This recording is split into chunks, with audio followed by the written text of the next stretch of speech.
Box office దగ్గర ప్రభాస్ నటించిన latest movie Raja Saab రెండవ రోజు అనుకున్న దానికన్నా బెటర్ కలెక్షన్లను తెలుగు రాష్ట్రాల్లో సొంతం చేసుకోగా ఇప్పుడు మూడవ రోజులో అడుగుపెట్టిన సినిమా బాక్సాఫీస్ దగ్గర మిగిలిన చోట్ల పోల్చితే తెలుగు రాష్ట్రాలలో నుండే ఇప్పుడు మేజర్ గా కలెక్షన్లను సాధించాల్సిన అవసరం ఉంది. ఓవర్సీస్ లో కలెక్షన్స్ డ్రాప్ అవ్వగా రెస్ట్ ఆఫ్ ఇండియా హిందీలో కూడా పెద్దగా జోరును చూపించలేకపోతుంది సినిమా. ఇక ఇవాళ నైట్ షోల నుండి సినిమాకు కొత్త సినిమాల నుండి ప్రతిరోజు పోటీ ఉండబోతుండటంతో కలెక్షన్లలో మరింతగా డ్రాప్స్ ఉండే అవకాశం ఎంతైనా ఉంది. మొత్తం మీద మూడవ రోజు అడ్వాన్స్ బుకింగ్స్ పరంగా చూసుకుంటే రెండవ రోజుతో పోల్చితే డ్రాప్స్ కొంచెం ఎక్కువగానే ఉన్నప్పటికీ స్పాట్ బుకింగ్స్ కొంచెం బెటర్ గా ఉన్నాయి ఈ రోజున. మొత్తం మీద నిన్నటితో పోల్చితే 20-30% వరకు డ్రాప్స్ అయితే టికెట్ సేల్స్ లో కనిపిస్తూ ఉన్నాయి.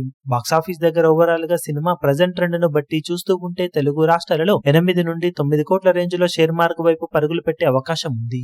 ఈవినింగ్ అండ్ నైట్ షోల ట్రెండ్ అనుకున్న దానికన్నా బెటర్ గా ఉంటే డబుల్ డిజిట్ షేర్ మార్క్ వైపు పరుగులు పెట్టవచ్చు. అది కొత్త సినిమా మనశంకర వరప్రసాద్ గారు ఆ సినిమా మీద డిపెండ్ అయి ఉంటుందని చెప్పాలి. ఓవరాల్ గా బాక్సాఫీస్ దగ్గర రెండవ రోజుతో పోల్చితే మూడవ రోజు కొంచెం డ్రాప్స్ ఉండే అవకాశం ఉన్న నేపథ్యంలో వరల్డ్ వైడ్ గా సినిమా ఈ రోజు 15-16 కోట్ల రేంజ్ షేర్ ను అటు ఇటుగా టార్గెట్ చేసే అవకాశం ఉంది.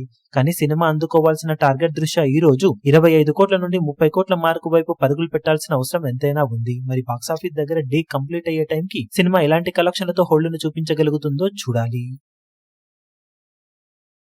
ఈ వీడియో మీకు నచ్చినట్లయితే లైక్ చేయండి, షేర్ చేయండి, ఛానల్ ను సబ్స్క్రైబ్ చేయడం మాత్రం మరవకండి. ఏ చిన్న అప్డేట్ ను మిస్ అవ్వకూడదు అనుకుంటే బెల్ ఐకాన్ ను ప్రెస్ చేయండి.